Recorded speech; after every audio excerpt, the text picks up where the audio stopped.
تجلی احساسات و عواطف انسان‌های هدفمند هنر است.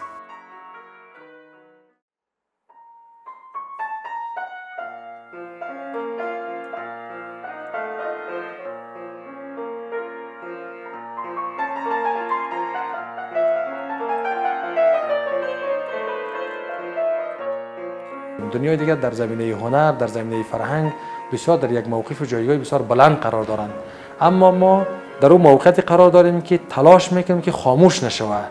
این تمام تلاش ما به خاطر جلوگیری از خاموش شدن روند است، به خاطر خاموش شدن جریان است.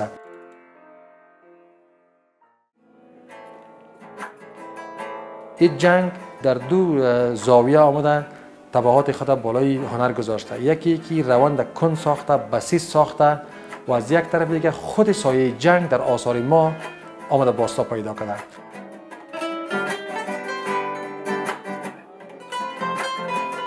تمام دانشجوی ما در دو مسیر، یکی که باید بیان هنر یاد بگیرن، یک طرف باید مبارزه کنن و بقبولانن که ما یک مسلکی مقدس و یک مسلکی که نیاز جامعه است یاد میگیریم.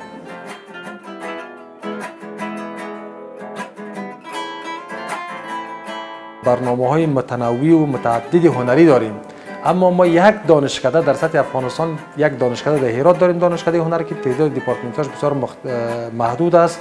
یک دانشکده با 8 دپارتمنت چی داریم که بسیار محدودیت‌های فرارو راهی اینا قرار داره.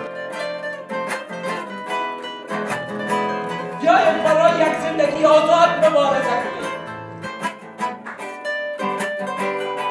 دپارتمنت تئاتر علاوه از اینکه جشنواره تئاتر دانشجویی تئاتر را در سطح کابل دایر میکنه، 5 دوره جشنواره تئاتر ملی را برگزار کرد و تئاترایی که در این دپارتمنت کار میشه اینا رفتن تا هندوستان، تا لندن، تا اینجا تئاتر اجرا کردن، نمایش دادن و رقابت کردن.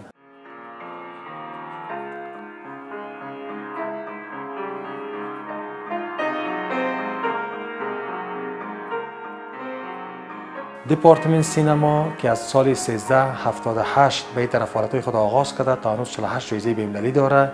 فیلماش در سطح دنیا رقابت میکنه، 4 تا جشنواره دانسته که دایر بکنه. پانزه هنرهای زیبا به عنوان یک پانزه مستقل و به عنوان یک دانشگاه مستقل از سال 1363 به این طرف فعالیت داره. این پانزه در سالهای اخیر خصوصا بعد پس از طالبان در 8 دپارتمنت فعالیت داره و ضمن آموزش تولیداتی داره که امروز میشه که یکی از نهادهای بسیار مؤثر در زمینه آموزش هنر و تولید آثار هنری در افغانستان روی ازی مکس کرد و به حساب آورد.